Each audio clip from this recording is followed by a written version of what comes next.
God's Unchanging Word Studios in New Orleans. We are pleased to bring you news, nuggets, and insights with today's host, Tom Carey.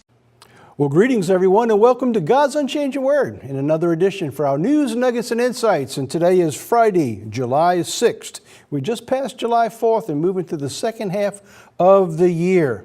Well, this is actually going to be our first program back to the regular program that we normally do. The last 3 weeks we've ran specials, 3 weeks in a row. So today we want to do a lot of catching up. So today we're going to start off with news briefs from around the world. And then as promised from last week's program, we're going to show you the herd to stampede mentality it's actually overtaken our nation right now.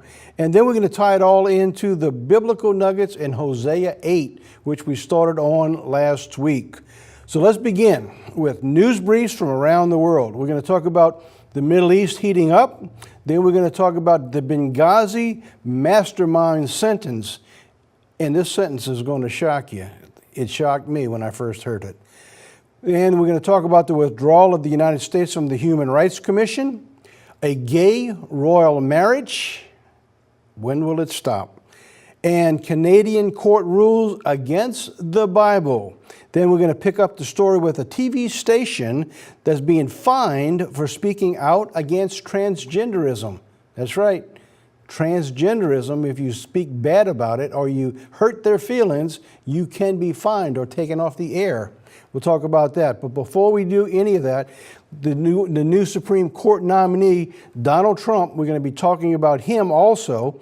And you're going to see a furor of anger and emotion that's going to just overtake this nation as we get into that. So let's begin with the Middle East heating up.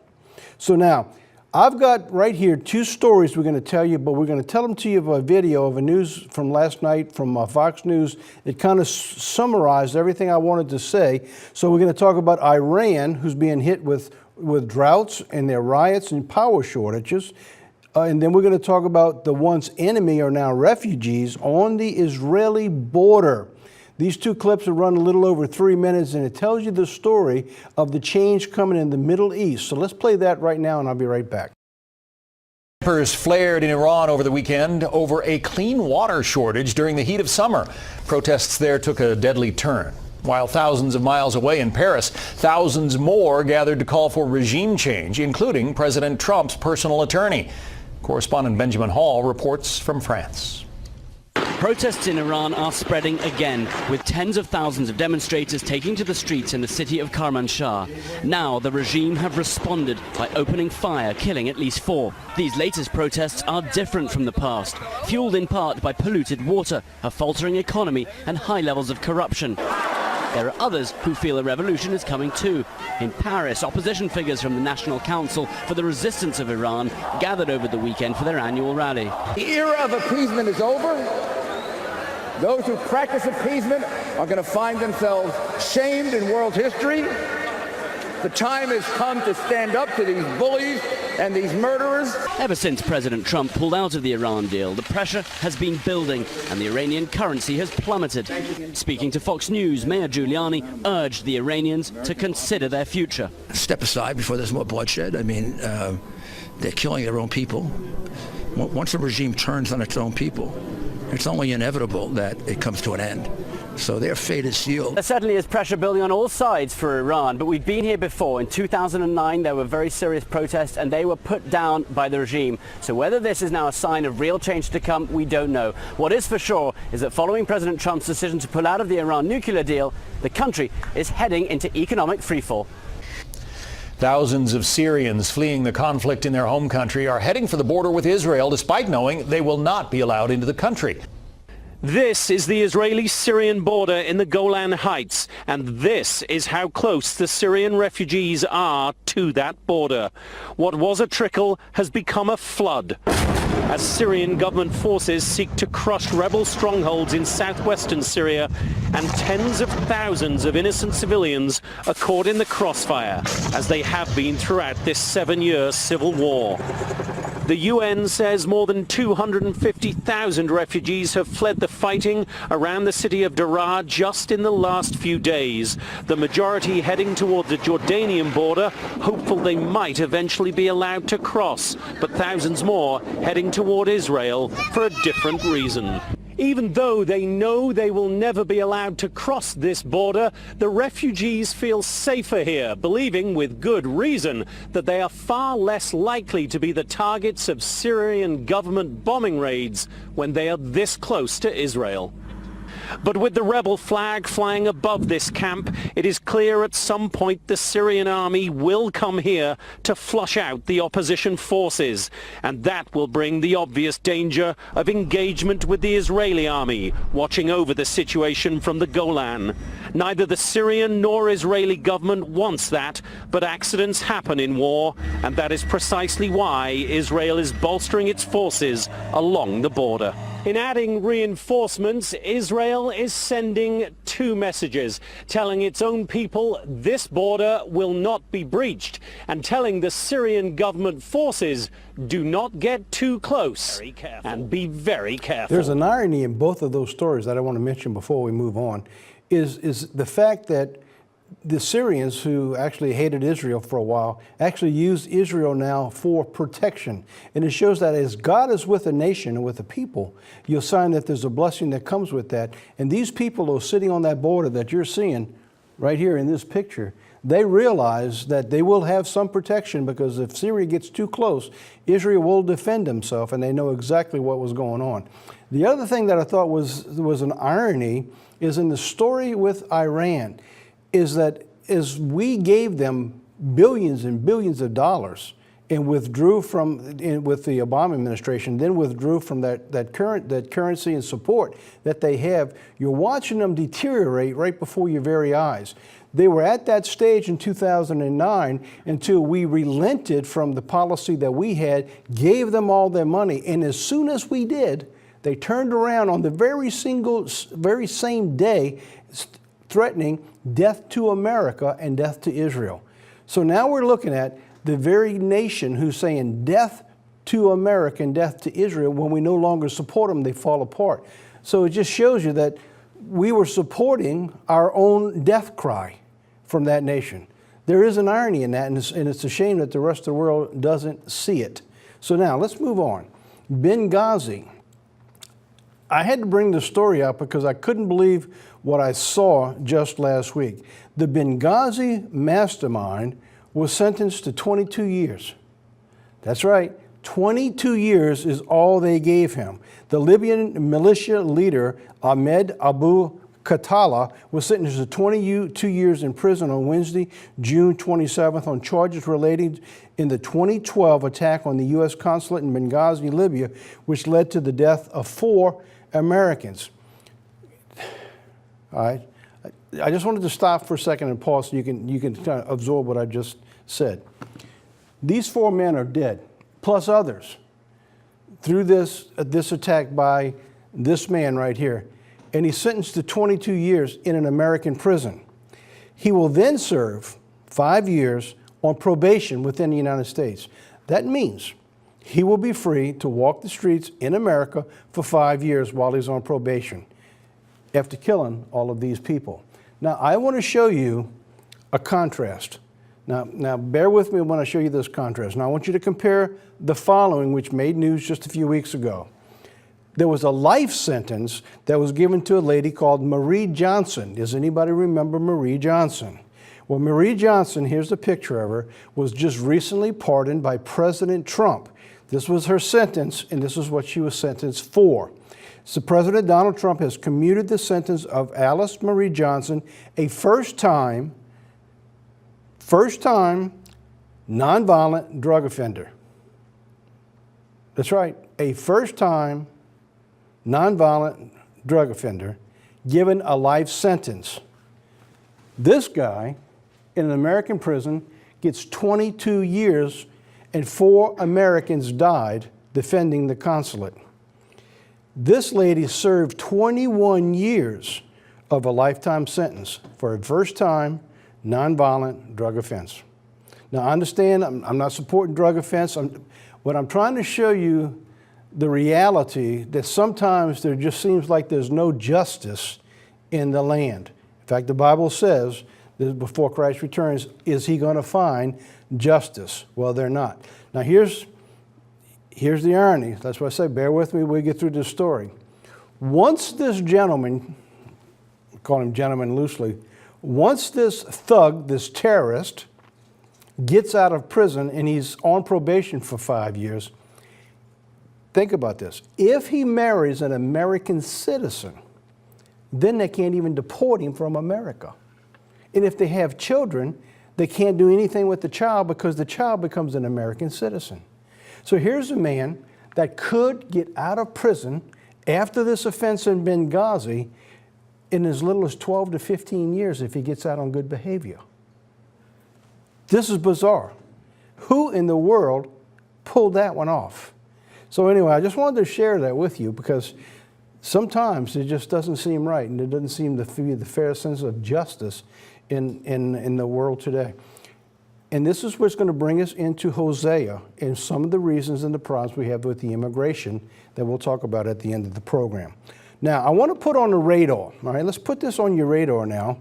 This is going to take the top of the news now for the next few weeks until we have a new Supreme Court put into place. Justice Kennedy retires, and there's a picture of Justice Gorsuch and Kennedy. He actually served under Kennedy while he was coming into becoming an attorney.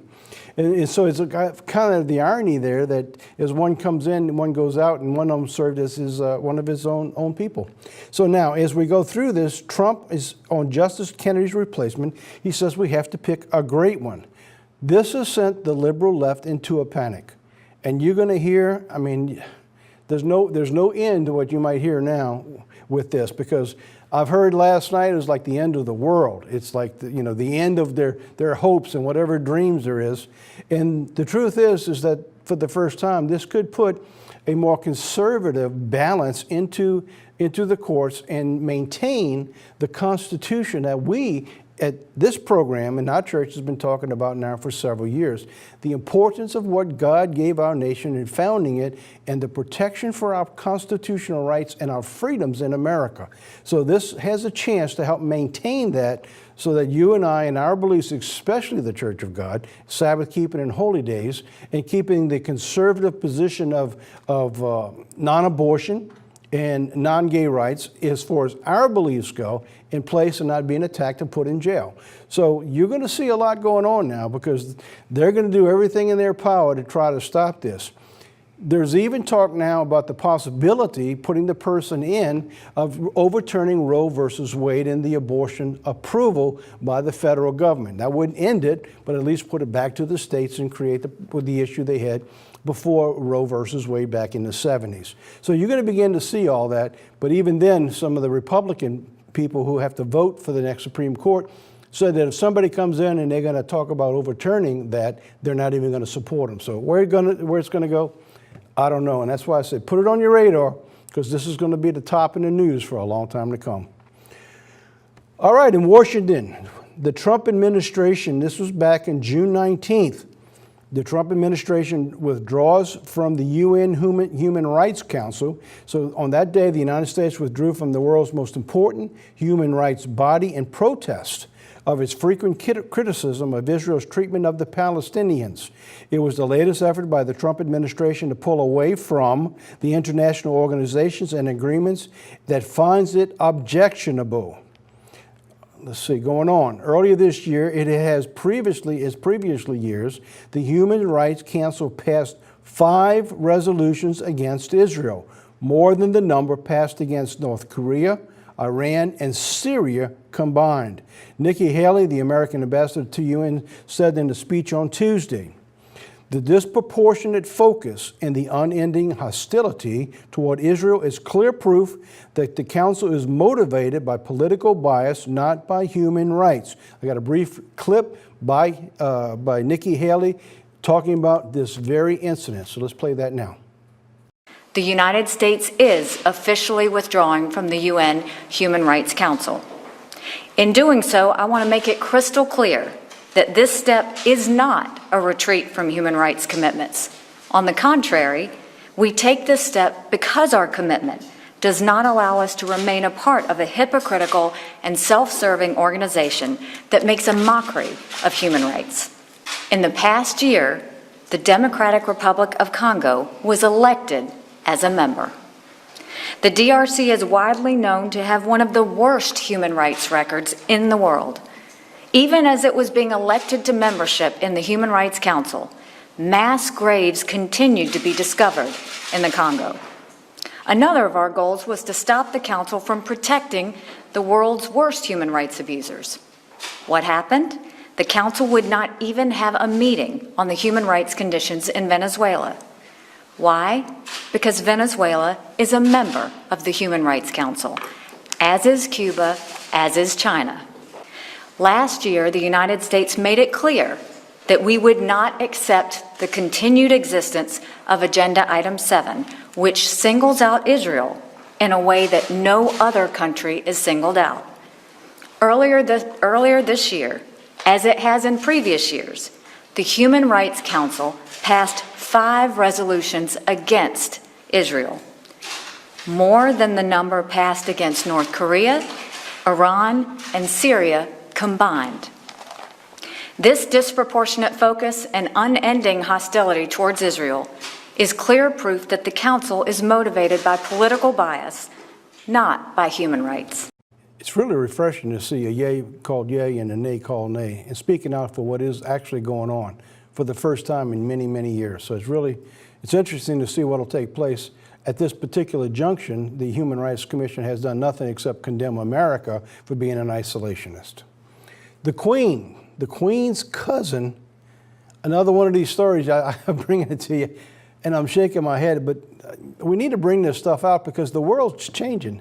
The environment is changing. For example, we sat yesterday putting all these things together in pieces, and Audrey sent me an article that I really didn't even know how I could use it. It was on the sports cover of a magazine, a sports magazine, showing 2 lesbian women and talking about their relationship. And these are 2 world-known, world-renowned sports figures. But the problem was, and I didn't even know how to use it and whether I should even bring it out, is they have them posed naked, hugging one another, just hiding the private parts. It was unbelievable. And they're doing this because they're saying that this is, with quotes, the new norm. It's like, wow, I mean, just how much further can things go? And you think about your children. I mean, at what point does grown-ups take on responsibility to at least protect our youth? Which again is an irony because they sure raised the ruckus around the country when the child was separated from a parent at 5 or 6 or 8 years old, and at the same time they're going to tell us that a child at 5 or 6 or 8 years old, they have the right to decide for themselves their own agenda. What a conflict that keeps going on around the world. So as these things continue to change the landscape of the world, because the Bible says it well, we're going to be getting to continue covering some of these stories, like this one here. The Queen's cousin would be the first royal same-sex marriage, and his ex-wife is giving him away. I'm going to put this story in context as we go through. This is from USA Today. Queen Elizabeth II's cousin, Lord Ivan Mountbatten, who is set to become the first royal in history to enter into a same-sex marriage. His ex-wife, I'm telling you, his ex-wife, the mother of his 3 children, is going to walk him down the aisle this summer. I mean, how bizarre can they get? I mean, where's the children going to be? Sitting out and wishing well to their dad who's going to marry another guy? All right, going on. Canada Supreme Court rules against the Bible and Trinity University. I don't know if you've seen this yet. This was on June 19th, 2018. In a ruling that is sure to send shockwaves through the nation, Canada's Supreme Court ruled 7-2 against Trinity Western University, which is a law school in Canada. In effect, what the court declared is that the universities must choose between biblical standards and accreditation.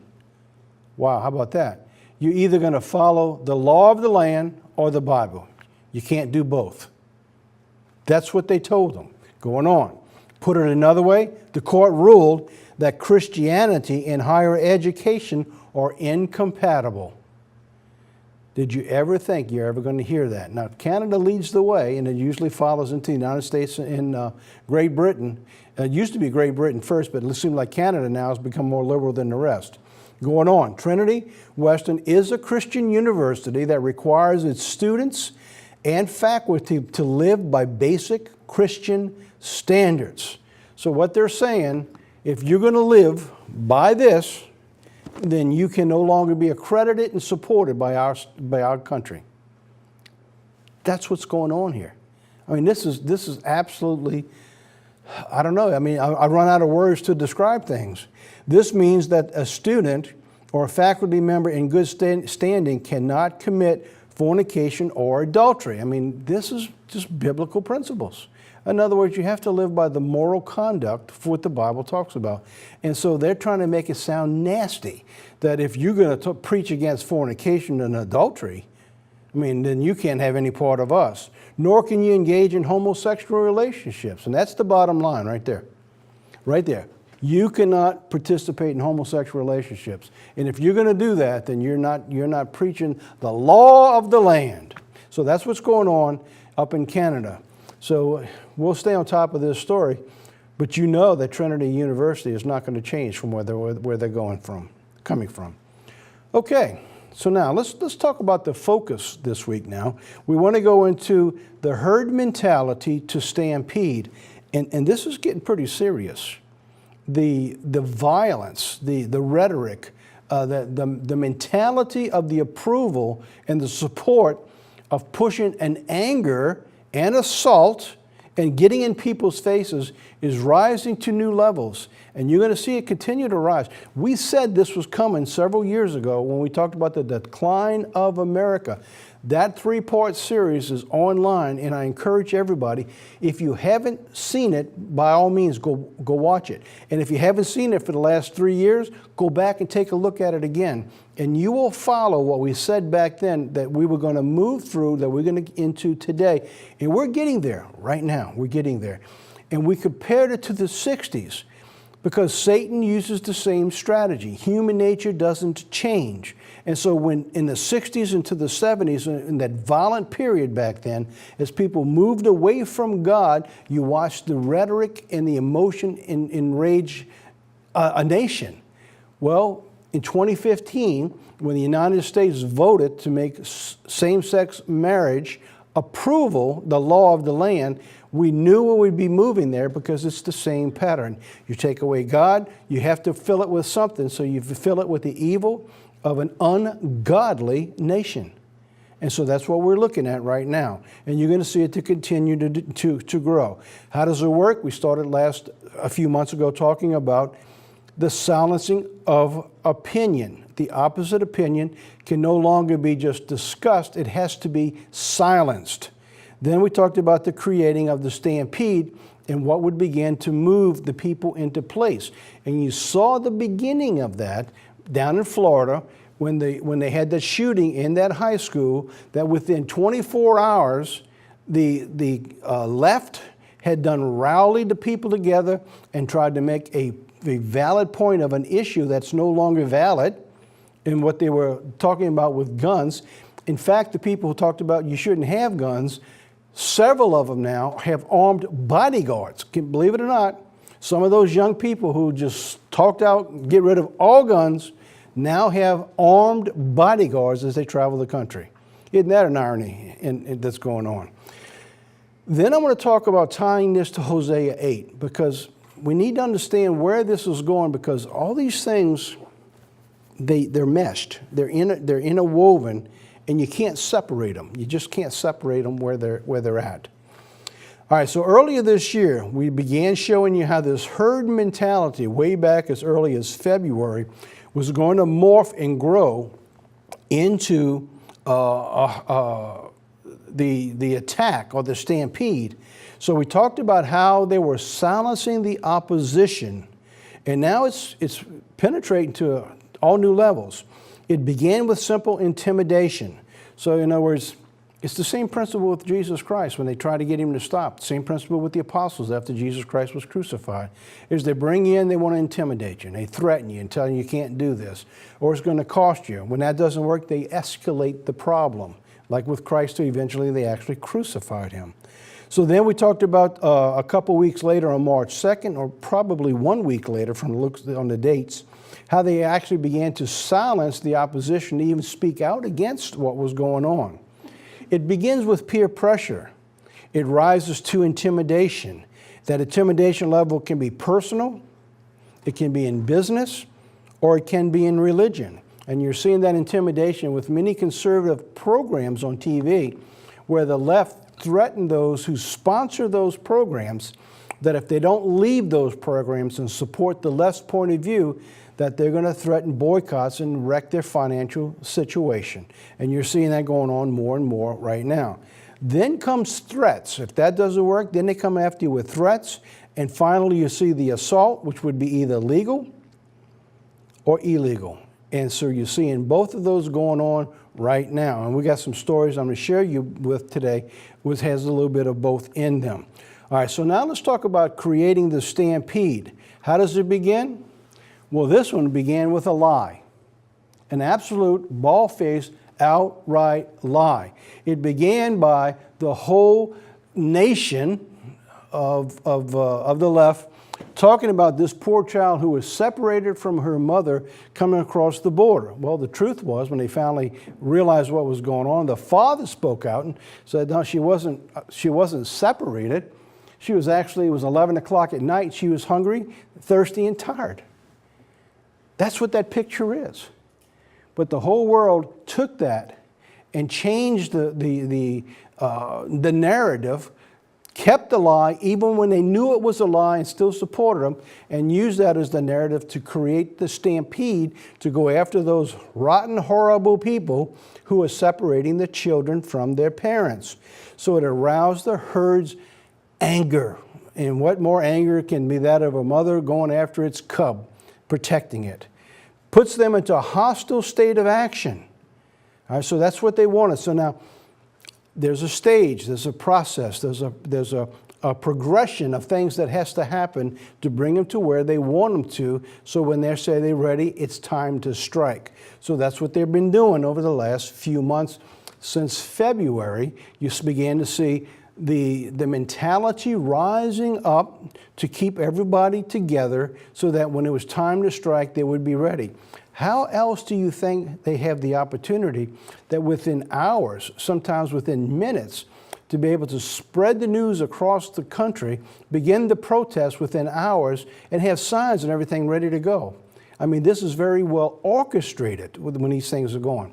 And I'm telling you this, and I need everybody in this viewing audience to understand, this is not an issue of Republican versus Democrat.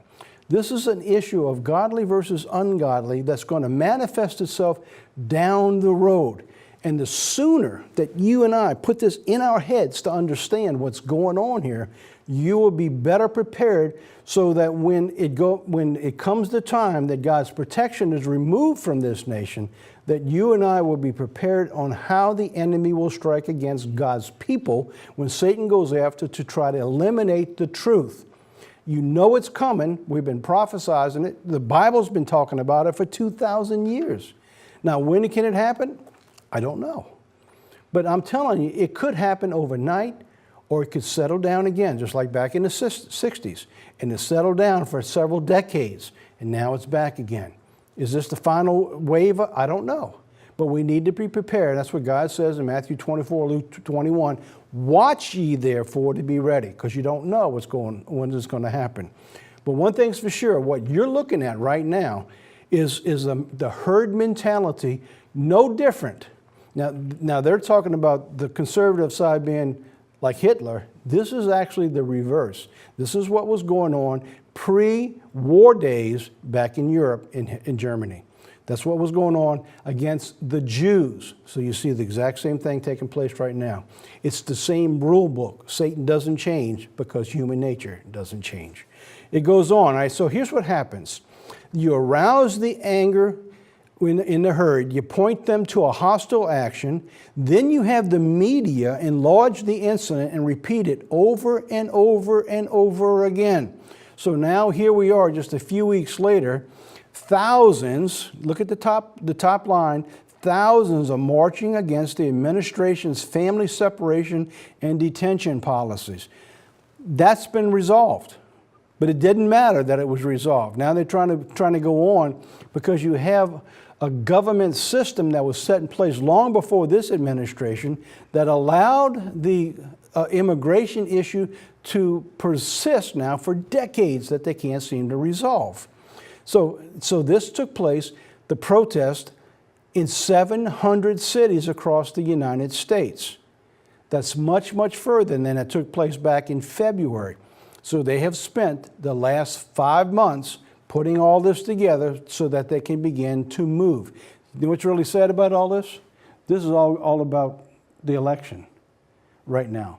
They're using the children just like they'd use those high school kids to try to push an agenda. And it's not resolving anything. All right, so now let's go on. So have the media enlarge the incident and repeat it over and over. All right, so now going on, then what happens? When the herd is aroused, you create the action you want them to achieve. The final action, attack. And I'm sure by now, everyone has heard the tape from Maxine Waters. I didn't play it here, but we will be playing something, either her or down the road, there's others. Because here's what I'm going to bring out to your attention. The next move is like she's saying in this video here, which you've all probably heard, is go get in their face, get a crowd, and create the mob scene around the people and don't give them any relief. There's people now who are going beyond that and saying it's not just Trump who's the problem, it's those who put him in office. They're the problem. We need to go after them. That's the next step. And you're going to see more and more of that. Once you create a stampede, how do you stop it? I mean, we understand in the West, when they created this type of mentality and they went out after somebody, they would normally lynch them. Once it was set, you couldn't stop it.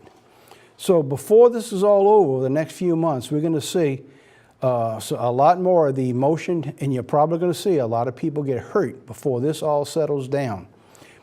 It's the same mentality of what's going to take place down the road, and you and I need to be prepared for that. All right, now, silencing the opposition, legal assault. Now, there's ways to go after the opposition legally and illegal. Legally, this is taking place in Spain. Christian Channel was fined in Spain by airing a pastor's advice against sex changes for children. He had a program, he was trying to warn the parents about the concerns for that. Spanish television fines Christian broadcasting. Spanish television authorities have fined the UK Christian broadcasting channel called Revelation TV amid claims of homophobia because an evangelical pastor advised that parents of children struggling with gender identity issues not fall prey to social engineering. In other words, control your children, keep things in check, and don't become part of the social engineering that's going on around the world. Because they said that, they get fined. All right, so going on, same story. The National Commission of Markets and Competition, the CNMC, found that a broadcast Revelation TV in September of 2017 could be considered threatening to the dignity of homosexual and transgender group, to the dignity of the group. In other words, you don't agree with them, then you're assaulting their dignity. The fine imposed on Revelation TV was about $7,000. And of course, they pulled the program. And I know some of the larger Church of God churches today are already talking about many of their programs can't be aired because of what we believe. It won't be but a period of time that there won't be any television on television at all. And eventually you come to a famine of the hearing of the word that God talks about. We're moving closer and closer to that period. So now, more intimidation and legal control over the opposition. This was in Britain. This is the Sharia Britain, as this was called. The UK proposes a 6-year prison sentence for Brits who criticizes Islam. But that's not the way the law is written. But have you ever heard of someone going to jail for criticizing Christianity? Have you heard of anyone going to jail for criticizing the Jews? In fact, if you criticize the Jews anywhere, you usually get applause from many corners of the world.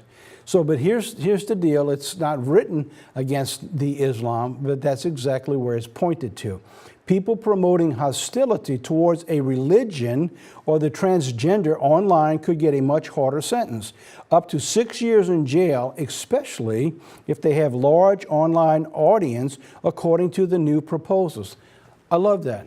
If you're a church who has a large audience and you're promoting against transgender or Islam, then you're going to get a harder sentence because you're supposed to be more responsible. That's the law of the land now in Great Britain.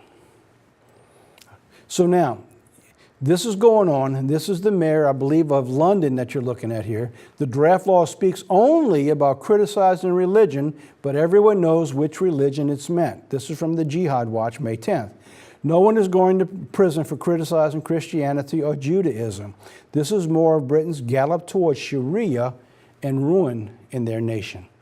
So anyway, that's what you're looking about, legal silencing of opposition. All righty. When we come back, we're going to take all those stories and we're going to put them together with Hosea that we talked about last week, and we're going to show you how the immigration issue and all these illegal things that are going on and all the problems, how they're all intertwined in Hosea. The book of Hosea, chapter 8, talks about it. So let's take a break. We'll come back. We're going to the Nuggets portion of our program. And our first video is called Fear Not to Fail. It's an oldie that we played last year, but it's a good one, so we wanted to play it again.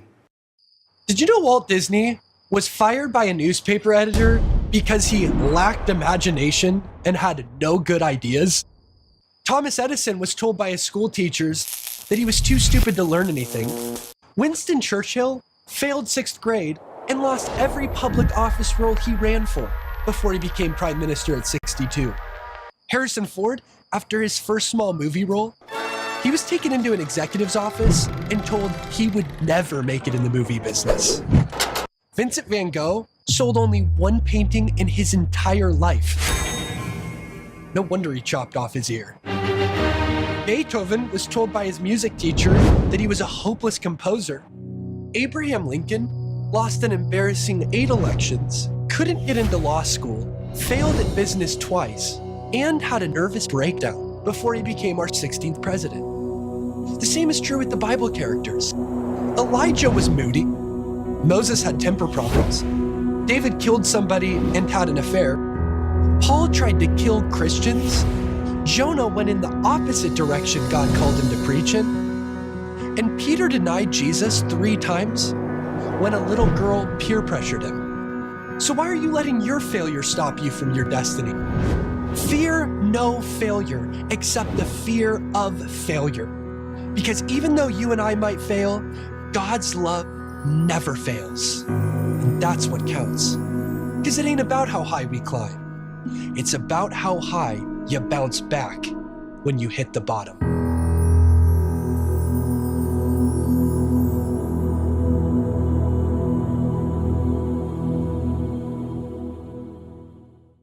That really is a great message of hope when you think about it. Because all of us go through our lives, we fail at certain things, and God wants us to get up. It's like being in a boxing match and you get knocked down. It's not over till you don't get up. So you feel down, get up. Let God work with you and go on. All right, so now let's talk about Hosea chapter 8. It's the end time warnings for our nation. And in just a few short verses, God has wrapped up a lot of information that seemed to be apropos for the time that we're looking at. when we look at our country and how bad a shape and the problems we face today, you have to wonder, how in the world did we get to this point? So let's talk about that today and see if we can find some of the problems that we're facing with the nation that we're going through today. All right, so now, I read Hosea 6 through 9, but I want to take a moment. I want to read verse 4 and 5 this time, just to show you the lead in what God's talking about. So this is Hosea, verse 4 and 5, and then I'll get into what we began last week. It says, "For they have set up kings, but not by me. They have made princes, and I knew not. Of their silver and their gold they have made idols of themselves, and that they may be cut off." And it talks about like our nation, that we set up these leaders that God says, I don't know who these people are. You're following gold and silver that's going to be cut off, that you have no future. In verse 5, "Thy calf, O Samaria, have you cast off. Mine anger is kindled against them. How long will it be before they attain to innocence?" It's like you're asking the nation, how long are you going to go through what you're going through until you finally repent? And that's what we're looking at in our nation. So we began last week, so let me do a quick review. Verse 6, "For the Israel, even this is a workman that made it, and it is not of God." So we look at the first calf. You see in my picture right there in the middle, you see of a picture like the children of Israel had made that was taken out of Egypt when Moses was up on the mountain. He said, "The calf of Samaria shall be broken into pieces." And Samaria became the headquarters of the nation of Israel for a period of time. And what became their leadership? The calf, which was the money or the income or the wealth of the nation. So I'm looking at this today. It's kind of an irony that the United States has chosen the symbol for the stock market, a bull. Very similar to that in the past. Whereas we look to New York as like the world headquarters or the leadership for the world, and especially the financial picture. It says verse 7, "So they sow the wind and they reap the whirlwind." Now we put that together last week, talking about the trade that was going on and putting on the tariffs of all the other nations and how they began to put tariffs back on us to the United States. And it's escalating as we spoke from last week. It says you reap the whirlwind. So we sow the tariff, we reap the tariff, the whirlwind. It says the stalk has no bud and it shall never produce meal, if it should produce at all. I was just looking at this morning that they had, I believe it was about 45,000 acres, and I could be wrong on this, but they just found there was an illegal alien who set it on fire. But he was out of like a Scandinavian country, not from the south border. But again, he came into the United States and they arrested him this morning as we were preparing for this program. He was illegal when he was supposed to be here, set the fire, and over 100 homes have burnt, and they have no control over the fire as of this program today. He says, if you have produce, the aliens swallow it up. All right, that's the people who come into your nation. These are the sojourners that come into the nation. So Israel is swallowed up. Now they are among the Gentiles, like a vessel in which is no pleasure. For they have gone up to Assyria like a wild donkey, alone by itself, and Ephraim has hired lovers. And the Assyrians is what we're talking about here in verse 9. Assyria today are the modern day Germans. And it was interesting that some of the terrorists now were fighting against with Germany. By the way, just as of this morning, Angela Merkel won her position to stay in power for a little bit longer, but she had to give way to what? Create borders. Literally, she had to create borders or she wasn't going to stay into power. So she had to go back on what she was doing because the people in Germany have had enough of the illegal alien coming into their nation. So it's quite interesting now that you see the reverse going on of what they're condemning the United States for, realizing that they had to do the same thing. It says, like a wild donkey, alone by itself, Ephraim has hired lovers. So here the United States going out on its own by itself against Germany, and all of our hired lovers it talks about, well, then there's nobody out there. All those people, those nations that we thought were with us, well, when it gets down to it, they were with us because they wanted the funds and the finances, just like with Iran. All right, so you take away their money, death to America. You give them money, death to America.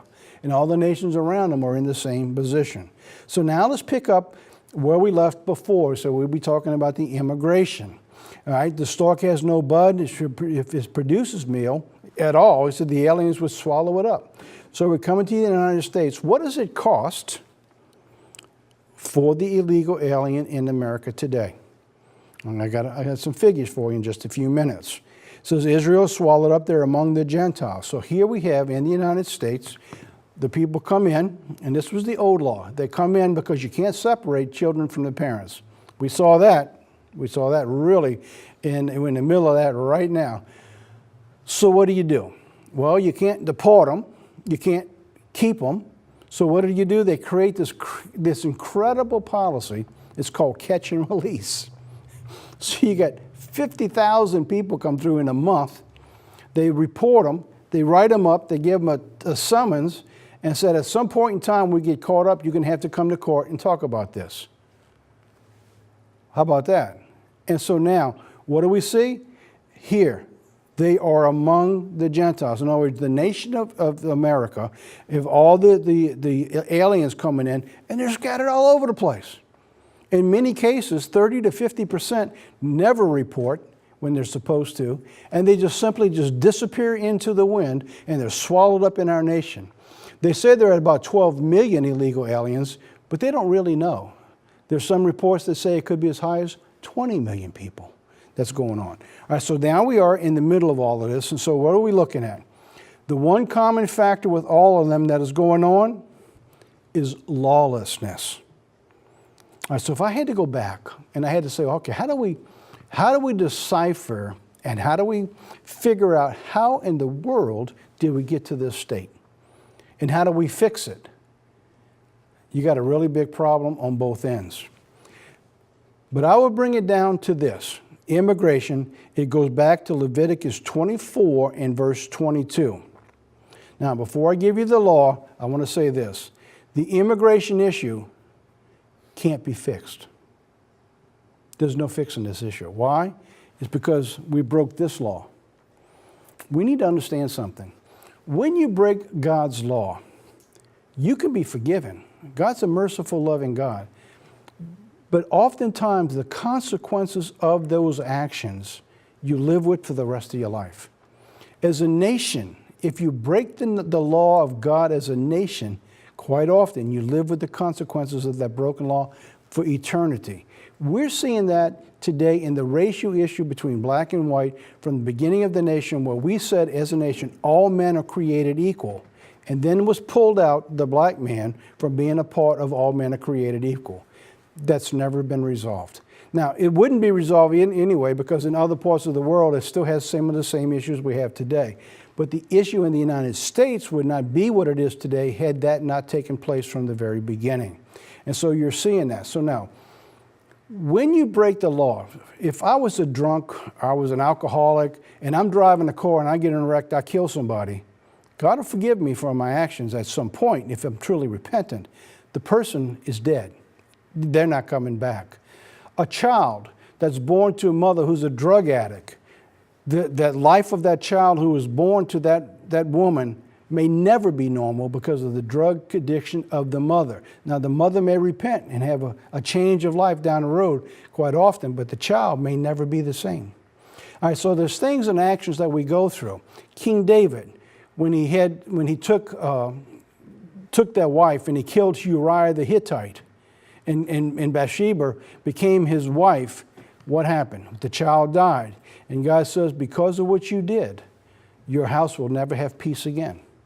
And so even though God said he's a man after my own heart and he's forgiven, he's going to be on the throne with Jesus Christ. The house of David never had peace again.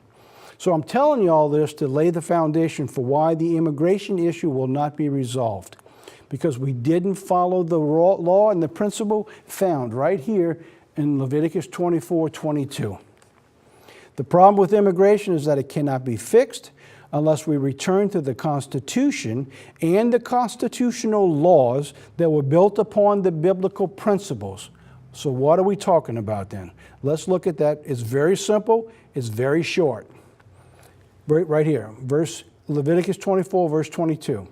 You shall have one manner of law as well for the stranger, and one for your own country, for I am the Lord your God.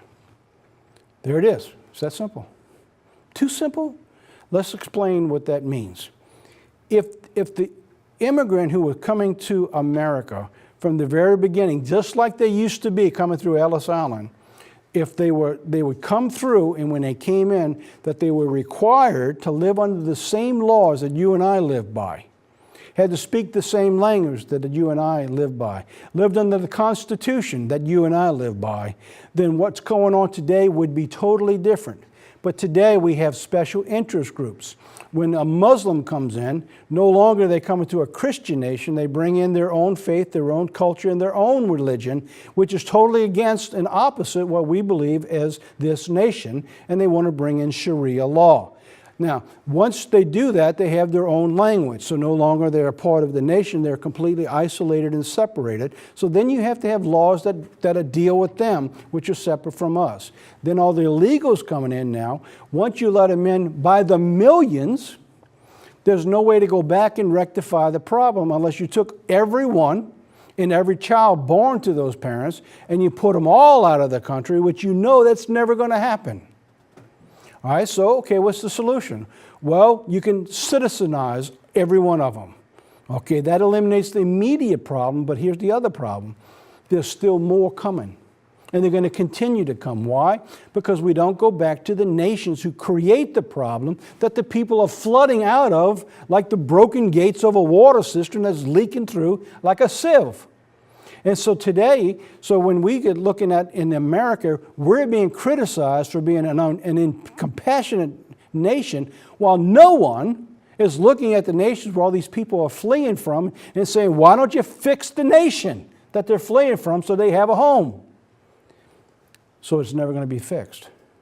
It's putting Band-Aids on cancer, and you know it's not going to be fixed. So you let them in, and we said this in a program about a month and a half ago when we talked about the separation over in California, that you can let them in, and they did, and they're going to be right back with another busload coming in, and they were, and they are, and it's going to continue. Why? Because we do not live by this law. One law for everybody. Everybody comes under the same law.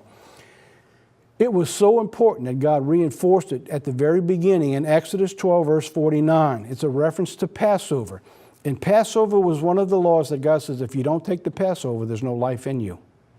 That's how important this was. And God uses this with the sojourner at Passover, the most important time for the salvation of a person. Back then it was nation, today it is personal. It says, one law should be to him that is homeborn and unto the stranger that sojourns among him.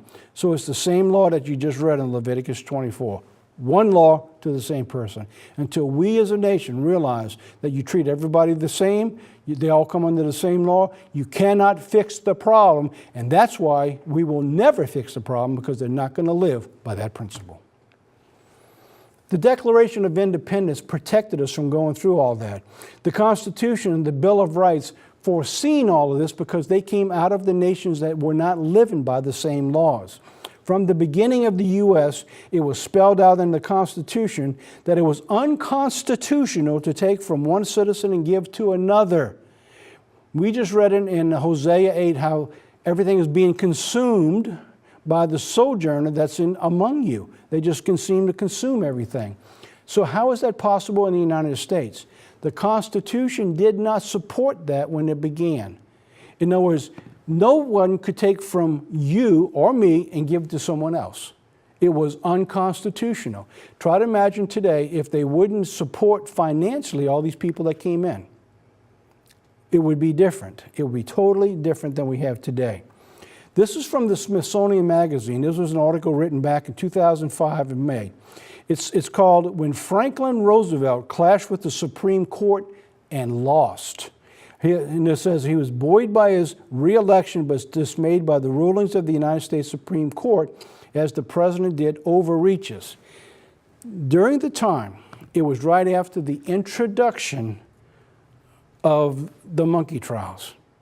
It was also the introduction of beginning to criticize Christianity for its beliefs. That's when we went into the Great Depression during that period. So to get out of the Great Depression, they created a way to fix the problem. And sometimes the fixes are far worse than the cure. And that's what happened here with Roosevelt. Roosevelt loses his battle with the Supreme Court, but he becomes victorious in changing the laws of the Constitution. Over the course of his tenure for 12 years, he would introduce laws that he knew was unconstitutional. And then as that law would go to the Supreme Court, and it takes time, he would have another law in place ready to go, so that when that one gets overturned, the new one would kick in and it would continue with his programs, because he knew that in his election that if he didn't win, everything he had worked for was going to be overturned.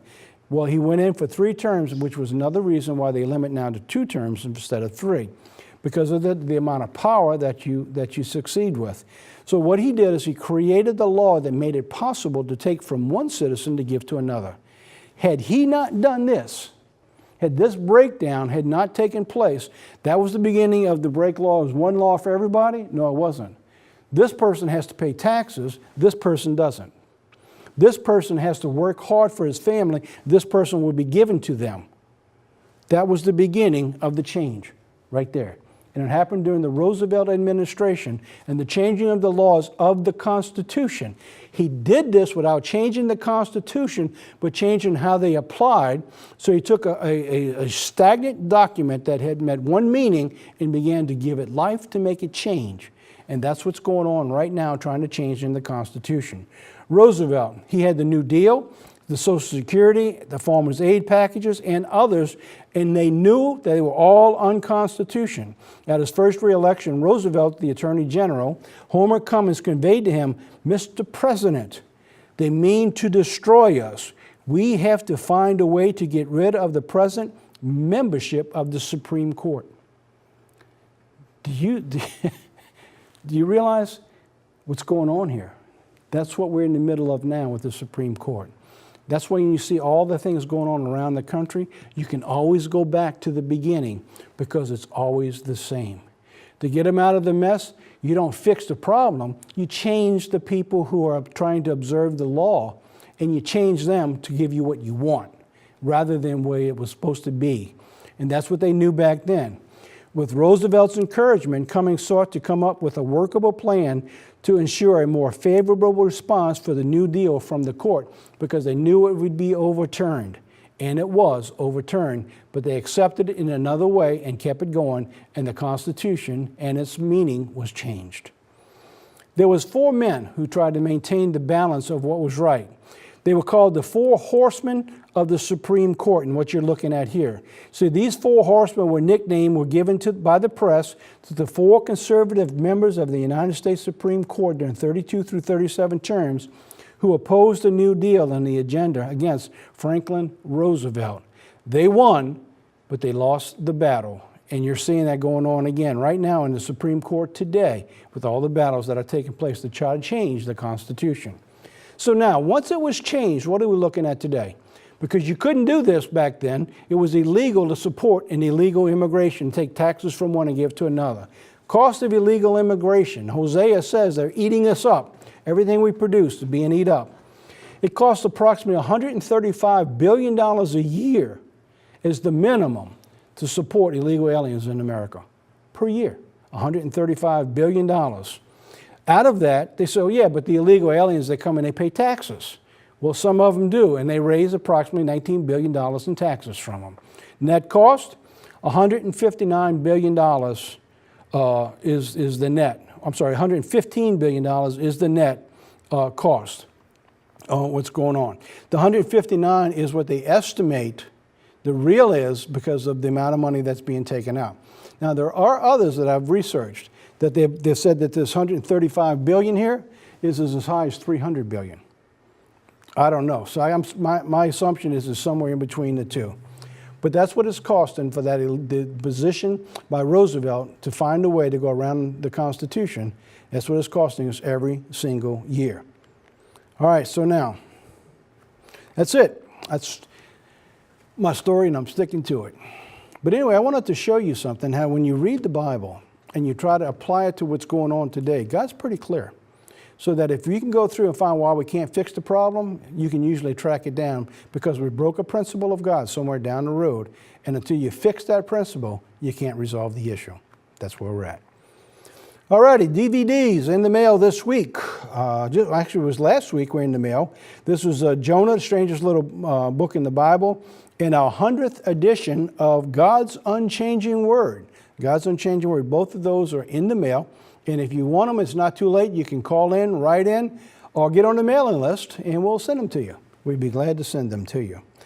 July 4th, we did a sermon last week. I just completed it last Saturday. That's going to be our offering for this month. It was going out. It's in the card that was going with the quarterly that just went out just last week. And so we're talking about God's jump-off point at the corner of July 4th and Tammuz 17. It's a very interesting sermon, a real powerful message that God has given to us. And you need to get that sermon and play it for your congregation if they have not heard it. I'm sure you're going to get a lot out of that sermon. Okay, there we have it. That's our program for today. There's Fido. We got him back. He brought his family with him. They're at the beach for the summer. There they go. They're motoring down the waterway. And of course, they'll be back in just a moment. Here he comes. And of course, you got to watch for the sharks that we watch for every day. Well, anyway, that's our program. I wanted to share Fido with you one more time. So we're going to close the program as we do every week with an uplifting video. This time it's called Developing from a Negative, and I'll be right back to say goodbye. Fear is the dark room where negatives are developed. Did you know the Bible says that Jesus is the photograph of God? When Paul writes that Jesus is the image of God, that word is icon, which means photograph. No wonder the sky went dark when Jesus was crucified, because it was there in the dark room of Golgotha that Jesus developed the picture of a God who loves us to death.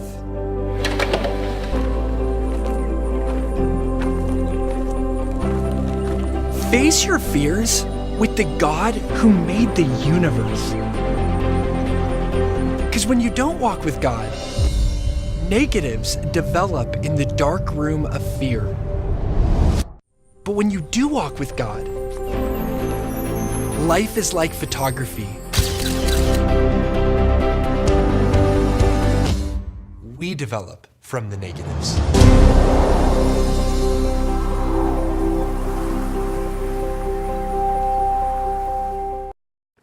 Well, welcome back. Well, I hope you enjoyed the program today. A lot of information, just way too much to cover everything as in-depth as we want to. Try to give you the best we got for each week. Thanks again for watching. Thanks for those who help support this work and spread the word. And until next week, God be with you. From God's Unchanging Word,